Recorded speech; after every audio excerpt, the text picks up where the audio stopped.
Oi, gente, tudo bem com vocês? Para quem não me conhece, eu me chamo Carolina Maria, eu sou médica integrativa aqui em Curitiba, no Paraná. E se você gosta de tratamentos naturais, se você gosta de medicina chinesa, de ortomolecular, modulação hormonal, bioidêntica, clique no joinha, inscreva-se nesse canal, porque toda semana tem vídeo novo aqui. E também não esqueça de me seguir nas redes sociais, onde o conteúdo é postado quase que diariamente. Bem, e por que eu tô aqui hoje? Hoje eu tô aqui para falar sobre o hiperestrogenismo, né? E por que ele acontece, obviamente. Bem, gente, o hiperestrogenismo é um problema que vem acontecendo aí ao longo dos anos, tá? Que é o excesso de estrogênio na alimentação, de xenoestrógenos, né? Não é de estrogênio propriamente dito, é de produtos parecidos com estrogênio, mas que ocupam esses receptores de estrogênio. Não esqueçamos também que estrogênio e testosterona competem pelo mesmo receptor. Então, quando a gente aumenta muito o xenoestrógeno, a ingestão de xenoestrógenos, o consumo, enfim, automaticamente é comum ter uma queda de testosterona, tá? A testosterona tão importante para os homens e também muito importante para as mulheres, tá bom?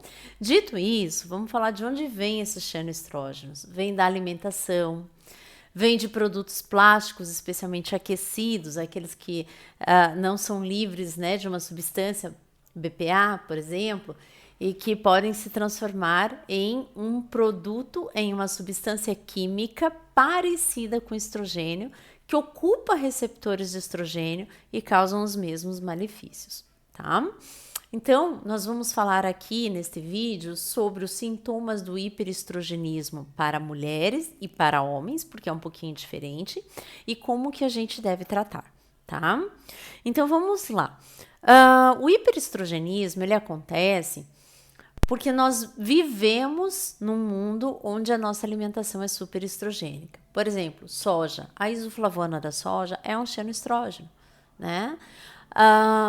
Que mais? A linhaça. A linhaça tem um produto que é parecido com estrogênio.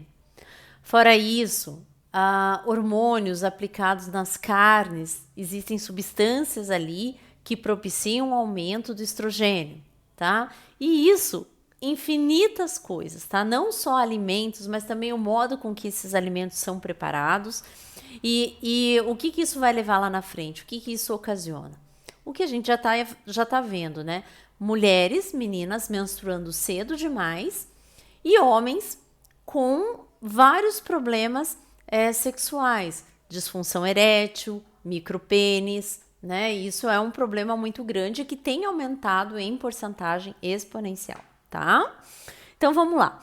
Nas mulheres, o hiperestrogenismo, ele pode causar o quê?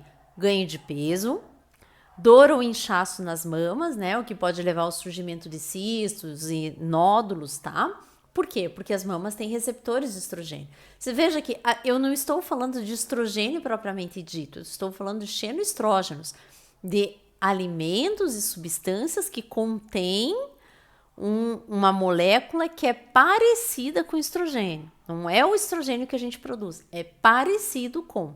Existe uma frase na medicina integrativa que a gente diz o seguinte, que os receptores, eles são promíscuos. O que quer dizer isso? Eles vão se ligar a qualquer molécula parecida com hormônios, tá? Nunca se esqueçam disso. Bom, então, vamos lá, deixa eu ver minha colinha aqui. Eu falei sobre o ganho de peso, inchaço e dor nas mamas, a formação de cistos e nódulos, né? Menstruação irregular, tá? TPM intensa. Não é mais TPM, é TDM, é durante todo o período menstrual e após ele, tá? A mulher fica, isso acontece também na dominância estrogênica. Quando o estrogênio não está alto, porém ele está dominante em relação à progesterona na mulher, tá? São mais ou menos os mesmos sintomas. Queda de cabelo, dificuldade para engravidar. Por quê? Porque daí ele vai antagonizar, ele vai começar a lutar com a progesterona. Lembra que a progesterona é o hormônio progestare, que ajuda na gestação, tá? Outros sintomas também, pés e mãos frias, Isso é típico de hiperestrogenismo, dificuldade para dormir, fadiga, dor de cabeça. É muito comum a mulher na pré-menopausa sentir dor de cabeça frequente. Por quê? Claro, excluindo aí os problemas, né, de coluna cervical, ela tá. A queda de progesterona ela é muito brusca aos 35 anos. Mais ou menos aos 35 anos, a mulher tem uma queda de 70% dos seus níveis de progesterona. Tá? Mas 30% somente dos níveis de estradiol. Então, veja, cai 70% do nível de progesterona, só 30% do nível de estradiol. O estradiol fica dominante e ele acaba causando o quê? Sintomas de hiperestrogenismo, né? Redução do desejo sexual, então redução da libido, tá? Muita gente aí tentando consertar a redução da libido na mulher com testosterona. Não que em todos os casos não surta efeito, não é isso. Mas a testosterona na mulher, ela tem uma tendência, tá? A testosterona se transforma em estrogênio, piorando até esse problema, ok? Mudanças de humor, depressão e ansiedade. Então daí, é aquela história, né? Ah, tá chegando a menopausa, tá ficando louca, tem alterações de humor o tempo todo, fica brava por qualquer coisa, né? E, enfim. Então, gente, eu acho que o mais importante, mais do que saber quais são os sintomas de hiperestrogenismo, é entender que esses sintomas de dominância estrogênica, de certa forma de hiperestrogenismo, vai acontecer na maioria das mulheres perto da menopausa. Ai, doutora, mas na menopausa diminui o estrogênio. Sim, diminui, mas ele ainda é dominante em relação à progesterona, por isso você tem sintomas de hiperestrogenismo. Ele é dominante em relação à progesterona, tá?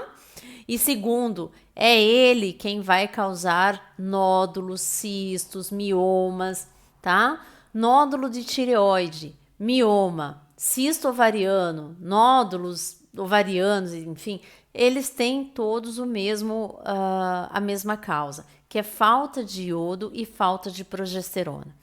Né? Não dá para esquecer que esse hiperestrogenismo na mulher vai causar nódulos nas glândulas que têm afinidade por ela, tá? Não é o excesso, é a dominância, tá? A dominância desse estrogênio em relação à progesterona. Isso é que a gente está chamando de hiperestrogenismo. E acontece tanto em homens quanto em mulheres, por quê? Porque nós temos uma alimentação que propicia isso, tá?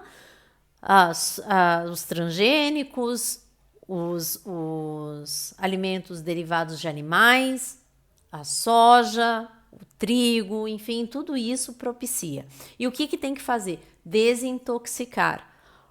O que, doutora? Tirar o estrogênio do corpo? Não, desintoxicar o fígado, porque é o fígado quem joga o excesso de hormônio fora.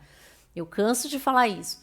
Se alguém já teve oportunidade de ver um paciente cirrótico, com cirrose, masculino, homem, vocês vão notar que ele cria ginecomastia, ele tem mamas. Por quê? Porque o fígado está deficiente e não consegue mais jogar o excesso hormonal fora. Isso é importante também no caso da vitamina D. Por quê? Muita gente tem medo de ter assim uma intoxicação por vitamina D. Para começar, a vitamina D é um hormônio, tá? Um hormônio lipossolúvel. O excesso dele é jogado fora através do fígado, né? Bom, e aí o que o hiperestrogenismo vai causar nos homens? Vamos lá. Eu já falei aqui para vocês, tá? Por cima, ginecomastia, que é o crescimento da mama nos homens, tá? Disfunção erétil e diminuição da produção de testosterona. Gente, se vocês soubessem a quantidade de homem jovem, tá, que tá sofrendo disso. Se você tá sofrendo com alguns desses sintomas, você é homem, por favor, procure o seu médico. Não precisa ser eu propriamente dito, mas procure, tá? Ah, mas eu sou jovem, eu não podia estar assim, deve ser do psicológico. Não, nós todos estamos intoxicados.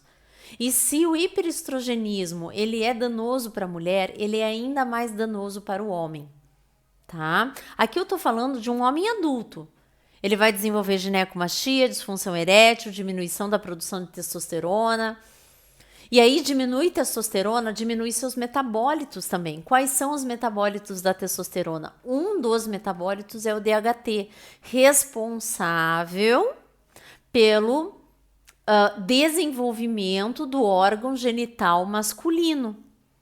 Então, se você não tem uma boa produção de testosterona, se os teus receptores estão cheios de estradiol, o que vai acontecer? Você é adolescente, o que vai acontecer? Você não vai ter o desenvolvimento correto dos seus órgãos genitais, tá? Por isso, não tem o que fazer, doutor. Depende da idade. Se ainda é um pré-adolescente, um adolescente, a gente consegue, sim, tratar, desintoxicar esse paciente, tá? Para que ele consiga, né, se desenvolver normalmente, tá bom? Quais outros sintomas no homem? Fadiga, ansiedade, irritabilidade. O homem fica como se ele estivesse na menopausa, na TPM, tá? A irritabilidade, a alteração de humor, ela não é característica do sexo masculino, ok? Ok, eu tô excluindo aqui doenças emocionais, psiquiátricas, tá? Mas não é característica. Essas características de alteração de humor em decorrência de transtornos hormonais, isso é típico de mulheres, ok? O homem também pode ter depressão, esquecimento, dormir demais ou com muita frequência e fazer retenção líquida, né? Mas eu acho que o mais preocupante, o que realmente aparece aqui é ginecomastia, disfunção erétil e redução da testosterona. Muitas vezes, dependendo, claro, da dose em que está essa testosterona, a gente precisa suplementar. Mas muitas vezes, só desintoxicando o organismo masculino, ele consegue repor, né? Se vocês fizerem uma pesquisa rápida, vocês vão ver que os avós, por exemplo, eles tinham atividades íntimas, atividades sexuais até longos períodos da vida sem precisar de remédio. Hoje isso não acontece mais. Hoje a gente tem homens desde muito jovens já com problema de disfunção erétil e tudo mais. Ok, tem outros problemas que influenciam aqui, como pornografia, tá? Que mais? Essas disfunções hormonais que eu acabei de dizer, a qualidade da alimentação, porque os alimentos já têm pouca qualidade, né? Por mais que a gente escolha, os alimentos já têm pouca qualidade. A intoxicação a qual nós estamos expostos, tá? Então, eu trouxe aqui para vocês alguns sintomas de hiperestrogenismo, de dominância estrogênica. Na mulher é mais dominância estrogênica, no homem é hiperestrogenismo mesmo, né? E do porquê que é tão importante tratar, tá? Nas mulheres, em especial, eu acho que se eu pudesse elencar uma coisa, eu diria porque é causador de tumores.